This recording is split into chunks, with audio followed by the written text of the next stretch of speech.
All right, let's try it now. Testing, testing, testing. If you guys can hear me, type one in the chat box.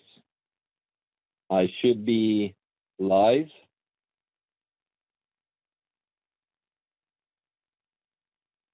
Give me a thumbs up or something if you can hear me now.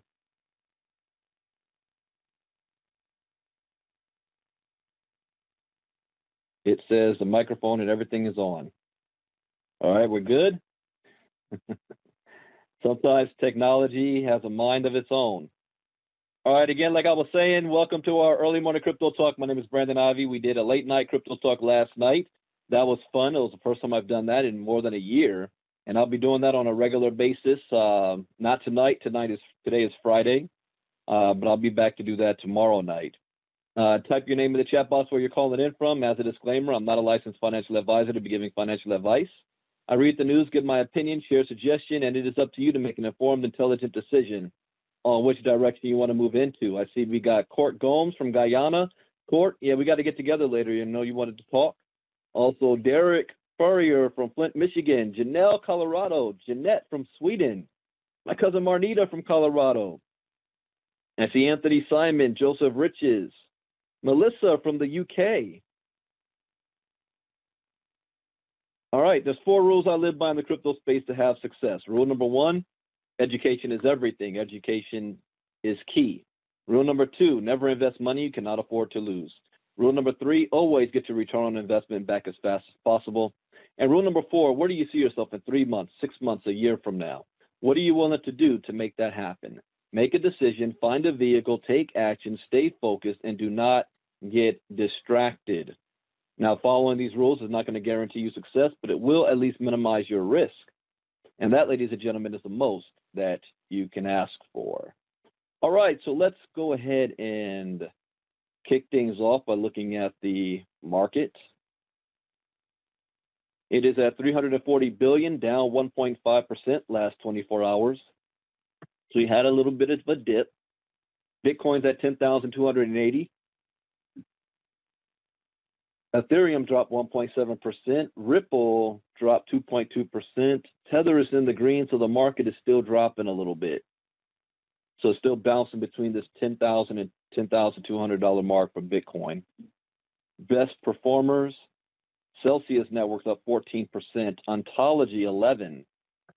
Bytum 10%. See, Neo 8.4%. Yearn Finance 7.5%. All right, worst performers, Ampleforth, 21.4%, Solana, 10.8%, Golem, 9.9%, Sushi is still going down, 8.7%. Sushi is reminding me of why I did not jump on the DeFi craze. But there you go, Swipe, Algorand, Kusama, REN. All right, let's get into some of the news. We've got top New York regulator calls crypto an important potential alternative to current financial system. This is huge right here because we're starting to see this line of language more and more now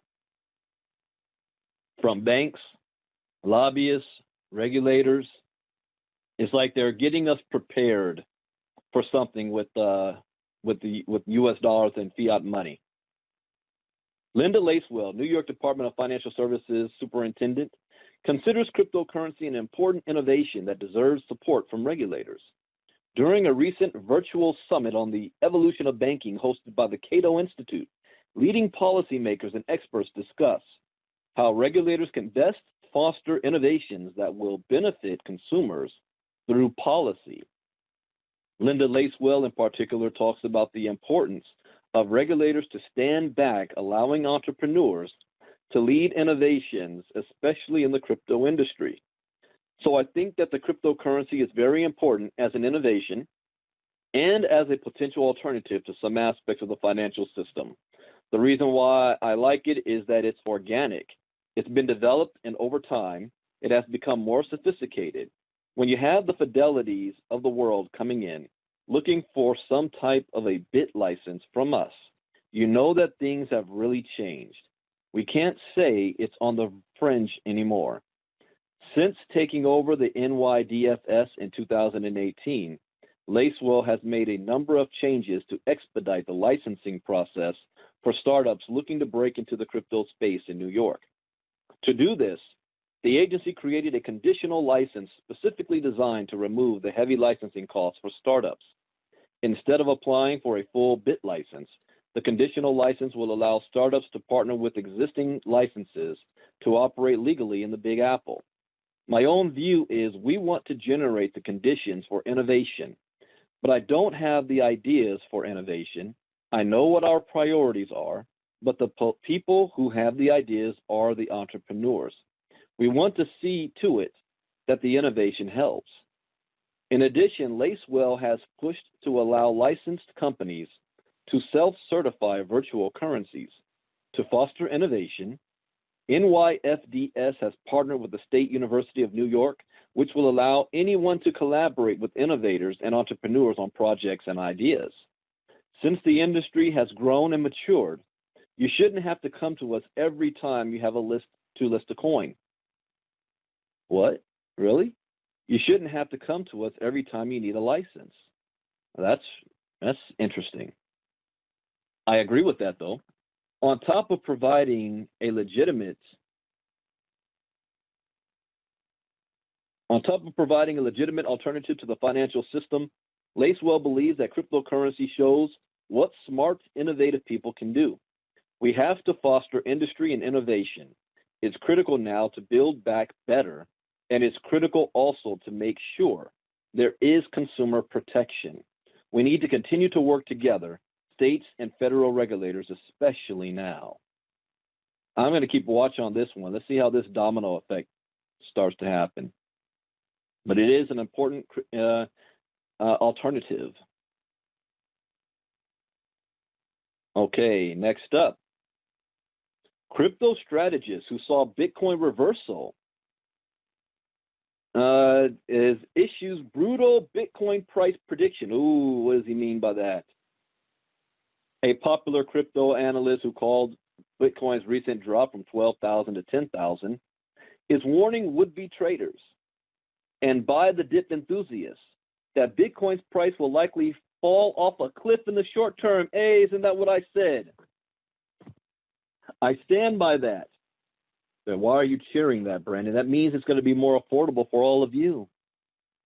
How many of you, well, don't answer this question publicly, but how many of you own at least one whole Bitcoin? And in your mind, you say, man, it's just too expensive. I can't afford $10,000. Well, what if it drops to $5,000 a coin? So a popular crypto analyst who called Bitcoin's recent drop says the anonymous analyst known in the industry as Crypto Well tells his 33,000 Twitter followers, there's a strong chance Bitcoin will lose 60% of its value. Okay. If it loses 60% of its value, it's going down to 6K right now. No, I'm sorry, 4K right now. That's less than what I predict. I predict 5,500 to 6,000. He's talking about it going down to $4,000 a coin. I wish it goes down to $4,000 a coin. As Bitcoin and stocks slowly plunge through their magical support lines over the next few months, the common saying will be to buy the dip, zoom out. You're not buying any dip up here. You're still buying at a 300% premium from March lows.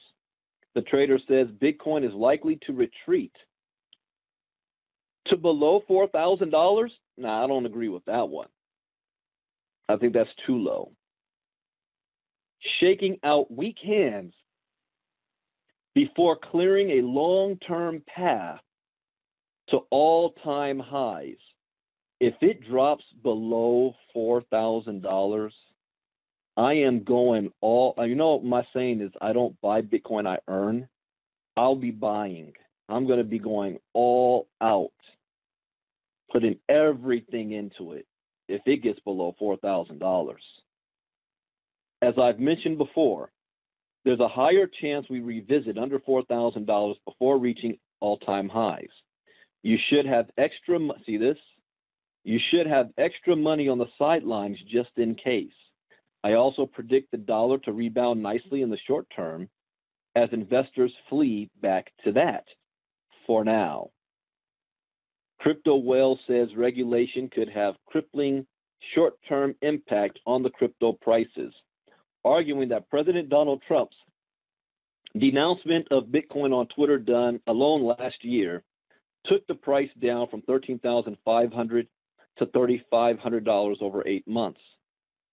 Bitcoin went from $13,500 to $3,500 after President Trump posted a single tweet denouncing it. I disagree. It wasn't President Trump's tweet that it was the reason why Bitcoin dropped. Imagine the panic in the markets when cryptocurrency regulations are eventually added.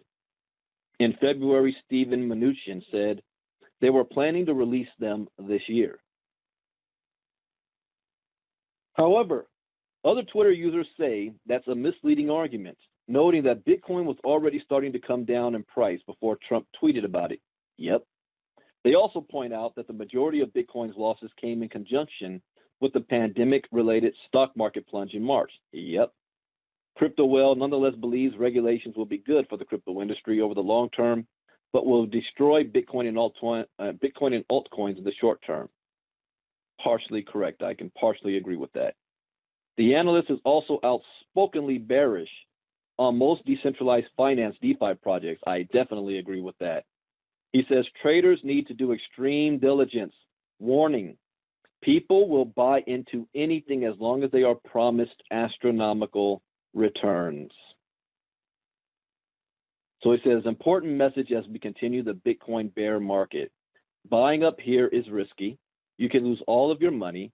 Avoid DeFi scam tokens 99%. Don't FOMO in on tiny bounces.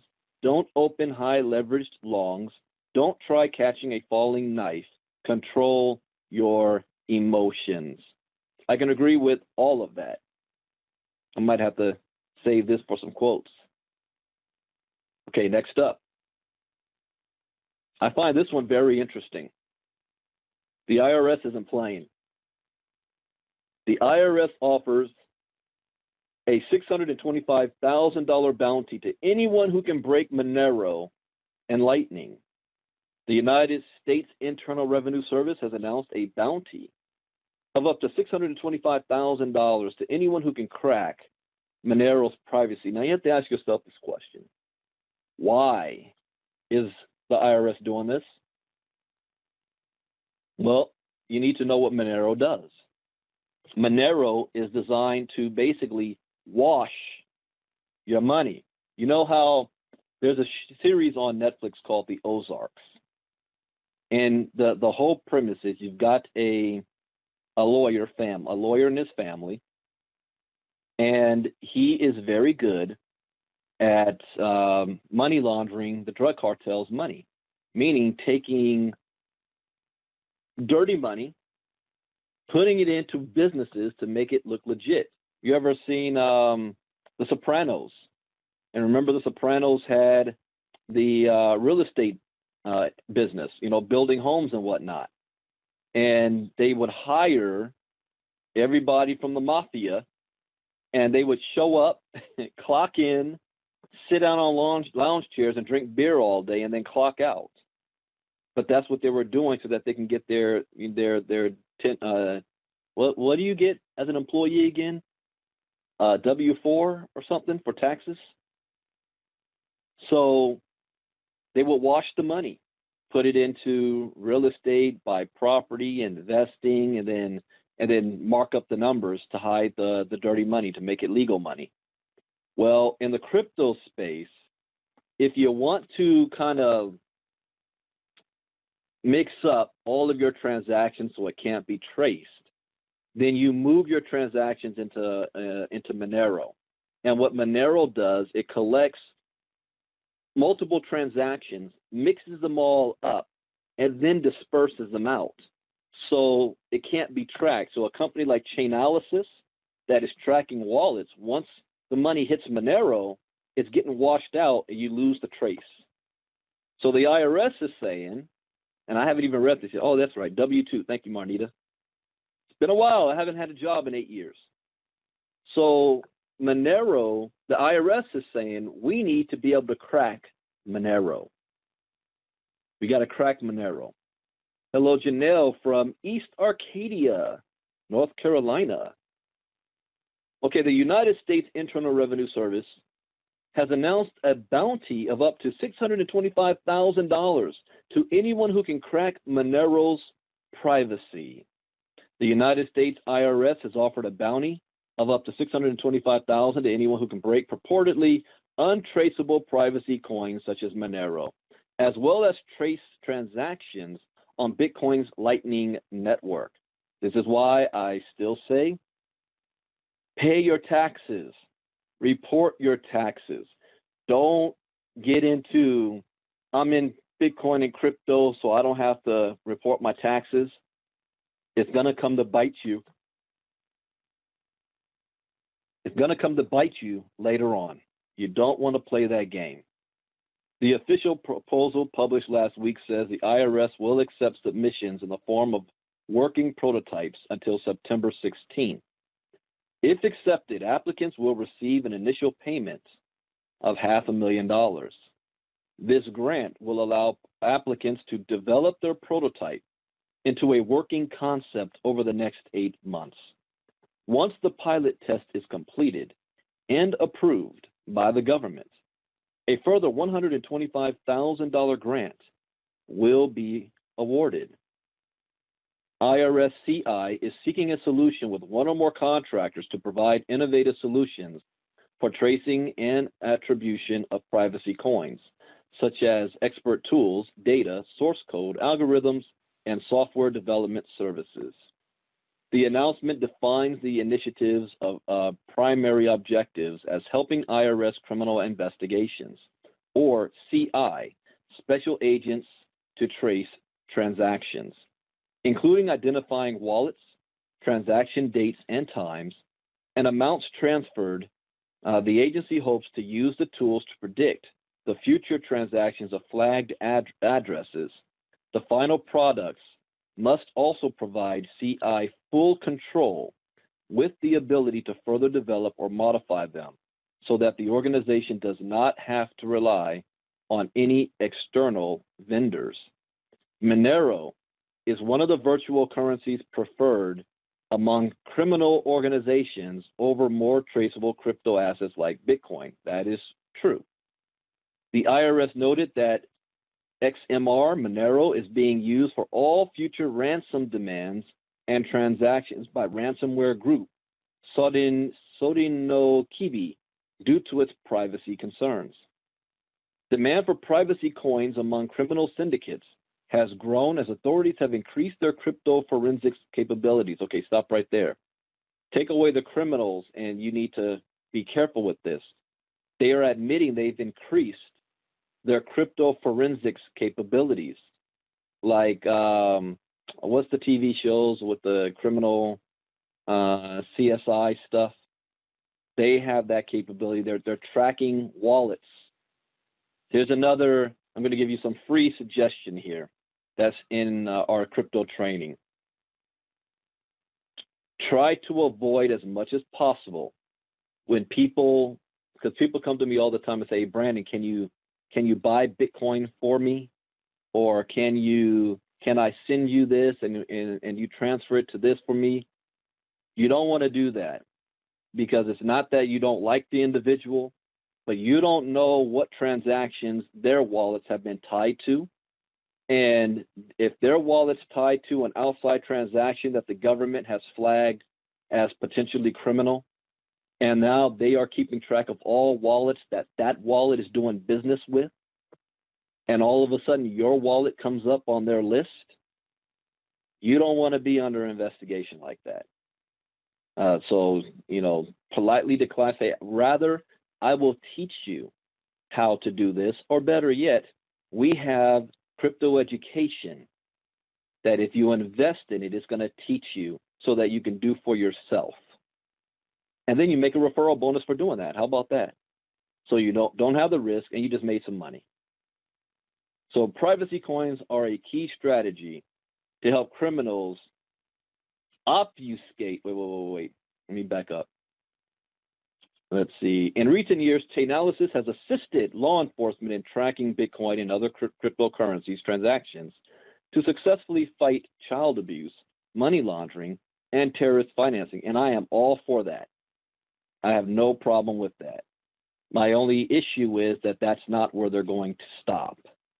The IRS now is going to pick up from there to say who is not paying their taxes. Last month, Chainalysis was integral in the takedown of 3 terrorist organizations.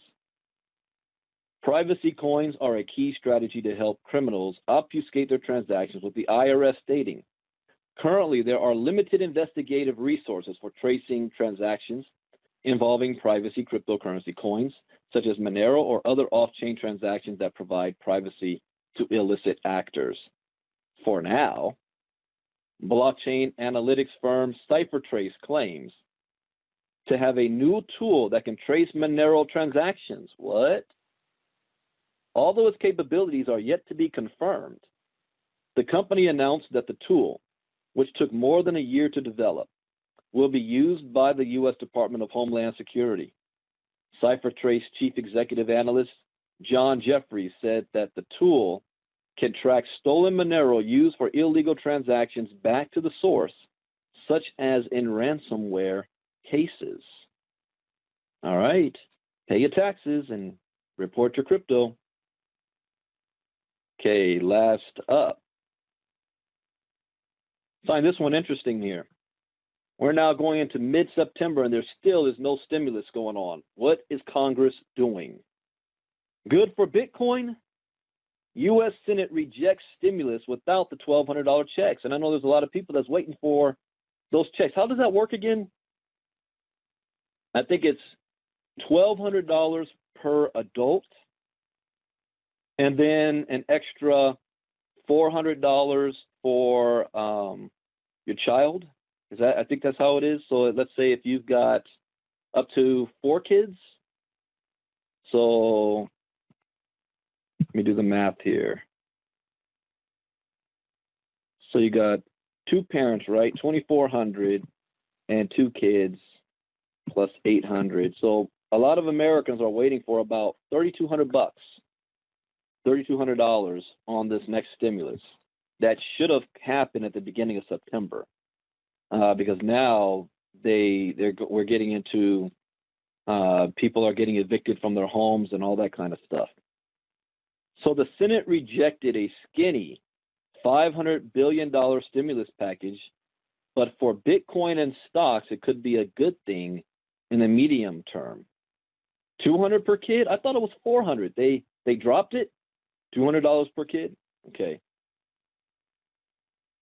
The United States Senate rejected the new stimulus proposal on September 10th, which did not include a new round of $1,200 checks. However, this boosts the chances of a new proposal with individual checks getting approved and could serve as a catalyst for Bitcoin. Okay, here first, when it comes to stimulus checks, here's the pros and the cons of it. The pros is that it is going to help Americans on the short term immediate, because most people are living paycheck to paycheck.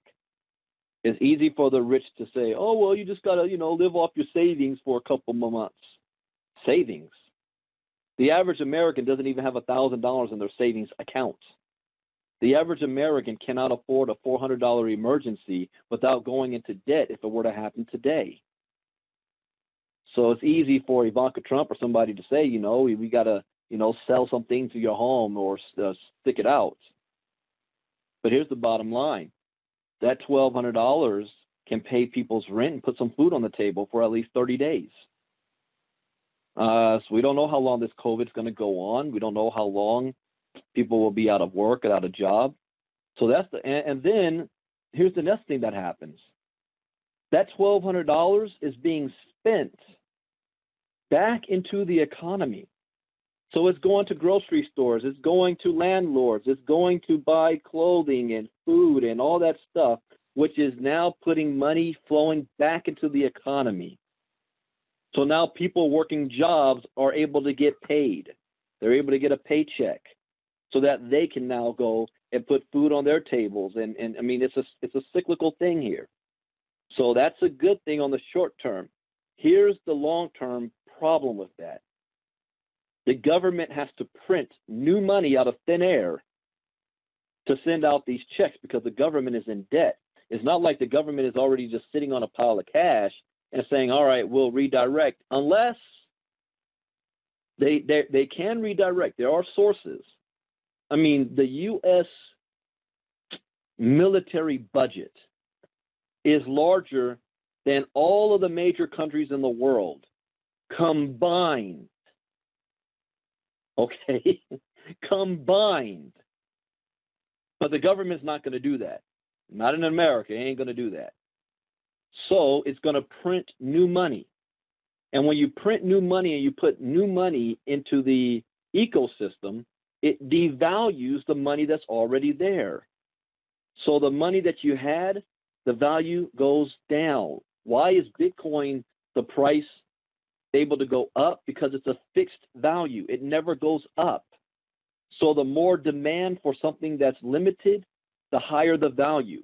But if there is an endless supply, the lower the value. So that's going to have an impact on inflation down the road. Okay, so you see how this works. Until the government can get itself out of debt, which will put the U.S. dollar at more value. And we're a long ways from that. So anyways, why was the stimulus proposal rejected? And why could it be a good thing? The new proposal, dubbed a skinny stimulus bill, was rejected with a 52 to 47 Senate vote. Republican Senator Rand Paul, along with Senate Democrats, blocked the new package. So it was the Republicans that were pushing this, and Rand Paul jumped the line here. Now, you have to ask yourself, if you're playing politics here, why did the Democrats want it and the Republicans did not?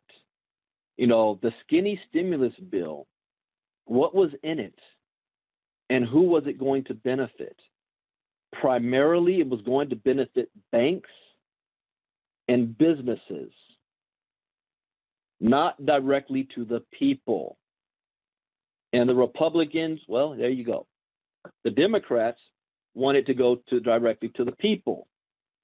The Republicans say, if you give the people that money, then they're going to be too lazy to want to get a job. I'm not making this up. Listen to the floor debates. That's why the unemployment checks, it used to be what, $600 a week? And it dropped down to, or was it $800 a week? I don't know. I think it was about $600 a week. And then they dropped it to it was going to be $200 a week. And then they compromised and brought it to $400 a week, I think. You guys know, correct me in the chat box. And the reason why they dropped it is because the Republicans said that people were making more money off of their unemployment than they were on their job. Therefore, they had no incentive to go find a job. So they dropped it. Yeah, so 600 per week. So what is it now? If it was 600 a week before, what is it now?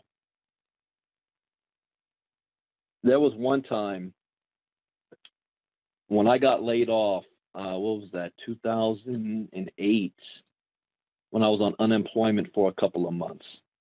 And I don't remember, I think that was 800 for every 2 weeks or 400 a week. I don't really remember back then.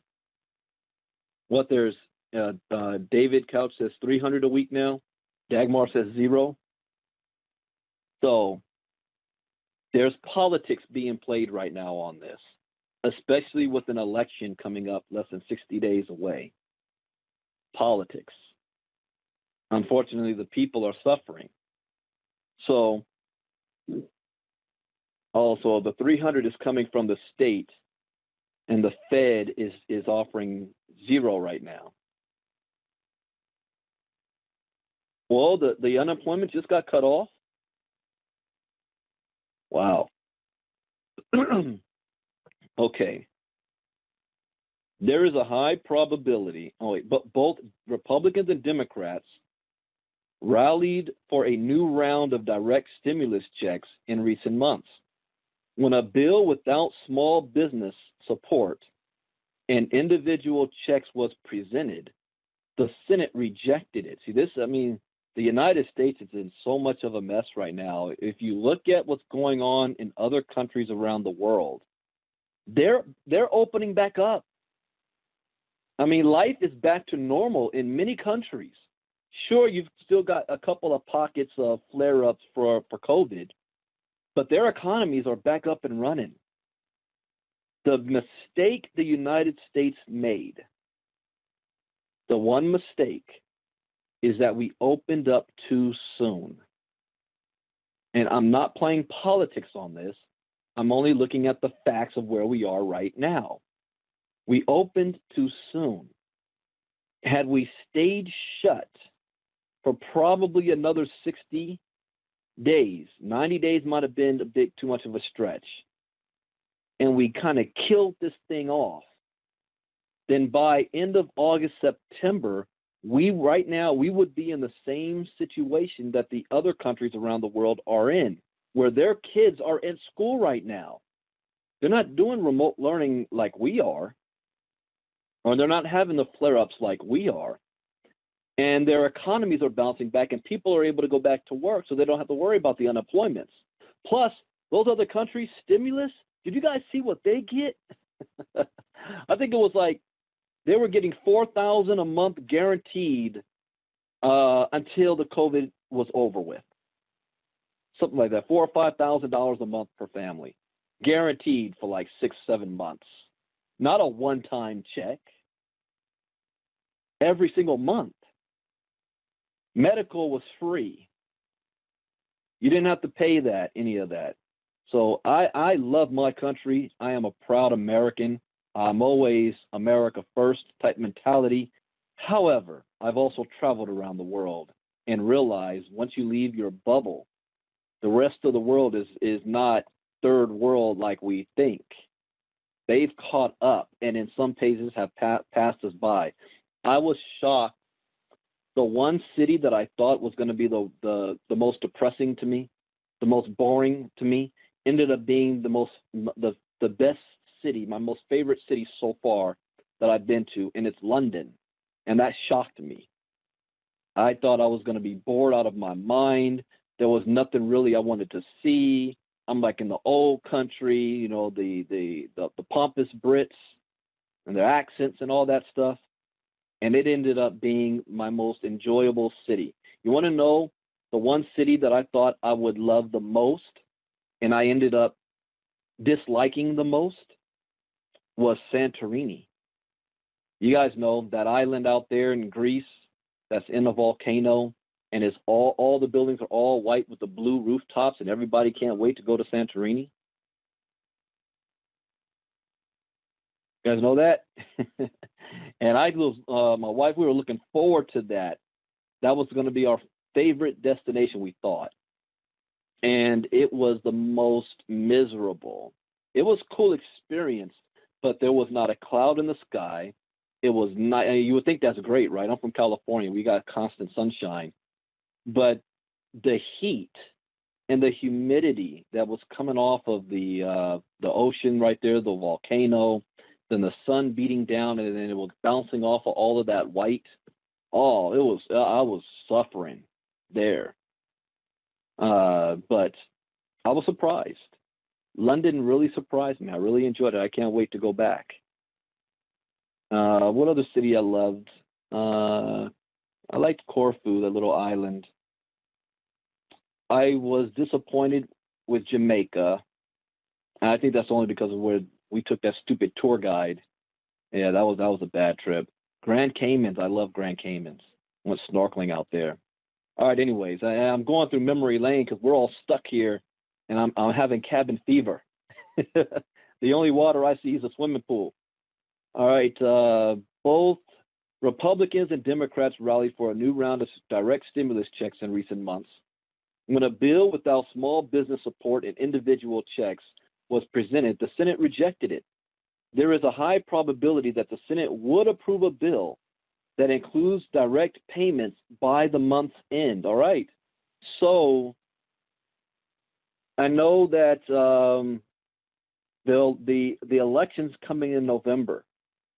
And if the politicians keep playing this game, I predict that whichever party stands in the way of stimulus checks by the end of this month, there's going to be backlash against that party in November, whether it's the Democrats or the Republicans, because I know the psychology of people. When the bank account gets hit and you can't buy food and you can't pay your rent, you don't care who the president is. You don't care who the elected officials are. You're going to revolt. And most Americans are 30 days away without any direct income coming in from being on the streets or being deadly. And I have proof of this. Remember the beginning of 2019, January, the government shut down. And remember all the government employees at that time that were going apeshit, basically, because they missed their first paycheck. And they were about to march on the White House. And they said that if they miss a second paycheck, all hell's going to break loose. Well, we're at a situation now where the unemployment got dropped in the month of August. There's no new stimulus check in September. The moratorium on evictions and or rent freezes is over. New ones have not been approved. In Texas, I forgot what it was, Dallas or Houston, there was videos out there where you see them going out there and evicting people. But at the end of this month, we're going on another 30 days. If you were used to getting $600 a week and it's dropped down to $300, which means you barely were living off of that, and now it's cut in half. All hell's going to break loose in October, right before the election. So the Democrats and Republicans better stop playing and do something before this month is over. Those of you that are self-employed, you're in a different situation. I was talking to some family of mine and some friends, and they were asking, well, how am I doing and whatnot? And I didn't qualify for stimulus checks or unemployment or any of that. I haven't had a job in 8 years, and they said I make too much money. So my lifestyle hasn't changed because the only thing that is impacting my life is the fact that we are stuck in the freaking house. But financially, we don't see that yet. But we see it from all of our friends and relatives and everybody else. And I know all hell is going to break loose in October if something's not passed. So they say there's a high probability that the Senate will approve a bill that includes direct payments by the month's end. If the bill had gone through with no direct payments, it would not have had much impact on stocks, with which Bitcoin has shown a tight correlation since the March crash. But it would have had an impact on all of you, because if they had passed that, you better guarantee they wouldn't have come back with another one to address just the people.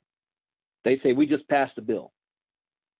Let's wait till after the elections, because it would be a hot pocket ball that nobody will want to touch it until after the elections. So in May, the data aggregation company InvestNet, Yodlee, found that many Americans used their stimulus checks, they did, to invest in stocks. Really? I saw a video of everybody running to Walmart to get themselves a flat screen TV. At the time, Yodlee President Bill Parsons said, there's clearly a correlation between COVID and people being re-engaged with their money. Brian Armstrong, the CEO of Coinbase, similarly shared data suggesting individuals were buying Bitcoin with their checks. That's smart. Hell yeah. The percentage of Bitcoin deposits on Coinbase worth $1,200. So the percentage of deposits equal. So they got that check and immediately put it right into Bitcoin. I ain't mad at them. It significantly spiked from April from 0.1% to 0.4% by nearly fourfold. But if a revised package gets through in the future with individual checks, it could once again put buying pressure on the stock market and the price of Bitcoin. Bipartisan Policy Center Executive Bill Hoagland said the Senate might consider a new proposal by the, what do you mean might consider? By the end of September, he said, if the FEMA money is gone, you're going to cut off even the $300 that's being made available now. That may be the only spark I see that would energize both Republicans and Democrats to do something, maybe before the end of the month. So wait. So your strategy is, let's let the people suffer so that they can scream bloody murder, so that the Democrats and Republicans will finally do something? Every member in Congress, they need to be gone. We need to have a clean sweep. I'm not talking about drain the swamp bullshit here, because that's even politicized. Because when you hear people say drain the swamp, they're only talking about get rid of the Democrats because they think Republicans are the saviors. I'm talking about a clean sweep of all of them. All of them.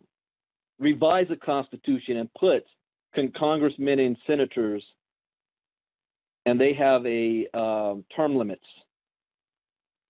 because they are not looking after the people's interests. You mean to tell me that they ain't going to do nothing until the people start screaming and are hurting more? And that's going to energize them because elections coming up. The system's screwed up. So they want to, remember the FEMA? I did a video years ago when I talked about the poverty mindset. And FEMA uncovered the underbelly of Louisiana. And you had pockets of neighborhoods that hadn't changed mentally since slavery. And you had people that have been living off the government generation to generation, 4 or 5 generations, where the goal is not go to college and get educated and start your own business and invest. No, the goal is have kids and then get on the government payroll and then get your checks. And I'm not talking about just black people, because there's more white people on that stuff than black people are. It's just the media just shows black people. But I remember a woman, after a year or so, the FEMA checks were running out, and she was on, and you know what the media does? They always go in a neighborhood and they find the most run-down looking, uneducated person in the neighborhood and put a microphone in their face. My broke cousin Pookie, you know what I'm talking about. And she basically said, if they cut my check, if I don't get my FEMA check, how am I going to pay my rent? You've had a year. No thought of, you know what, are there jobs available for us that I can get so I don't have to rely on this FEMA check? Anyways, I don't want to go down that road. I did that years ago. But we're going to be facing that situation again in 30 days from now. And remember, I always kept saying, unfortunately, things are going to get worse before they get better. Economists say, but let's say how this is going to benefit Bitcoin at least. Economists say direct checks are essential. Economists are pushing the government to introduce another round of direct payments. Oh, I got to hurry up. I got a call with Gerald in a couple of minutes. Okay. Economists are pushing the government to introduce another round of direct payments due to its effectiveness. Natalie Foster, the co-chair of the Economic Security Project, said direct payments are the fastest way to provide financial support. I agree. Direct checks are the most effective, fastest way to support American families. In the last 6 months, we received one $1,200 payment. Are you kidding me? Which is not enough. I remember my business partners and I, this was a couple years back, we were tripping when we were doing anywhere between $1,000 to $3,000 a day. And there was a stretch where it dropped to $300 to $500 a day on 1 week. And we were freaking out on that. $300 to $500 a day, we were freaking out. You mean to tell me that the government expects the people that don't have jobs or can't get the jobs, and they're all been laid off and fired, to live off of a one payment of $1,200 in 6 months, when other countries are doing like $4,000 a month per adult for 6 months? Make America great again, huh? The Senate is unlikely to pass a proposal unless it includes individual checks and a package for small businesses. I'm cool with that. For tech stocks and the price of Bitcoin, the Senate pushing for additional direct payments could become a bullish catalyst. I pray for you guys out there. I pray for all of us. Unfortunately, things are going to get worse before they get better. That's the end of Crypto Talk for today. Again, education is key. Education is everything. If you're looking for crypto education and you're tired, you're trying to go to YouTube and you're going to get lost doing that, you can go to 3coursecrypto.com. 3coursecrypto.com. You sign up for crypto education. See you all. Today's Friday, so I will be back tomorrow. I'm not doing Crypto Talk tomorrow morning. I've got an international presentation at 9 o'clock, a private team call at 12 Eastern, 1 p.m. Eastern, and then I'll do late night Crypto Talk tomorrow night, probably around 9 p.m. Eastern. Now, when I start doing my late night Crypto Talks, it's not always going to be at a set time. It's anywhere going to be to either 9 p.m. or 10 p.m. Eastern, just so you know that. So just depending. Some nights, I might be watching the playoff game and because Lakers, so I won't do it. So just be prepared, to be paying attention during that time in our Facebook group, like right here. Anyways, thank you guys. I got to hop on another call, and enjoy your Friday, enjoy your weekend. Get your crypto education going. Get your bundle packages. God bless. Bitcoin Brandon out. Bye-bye.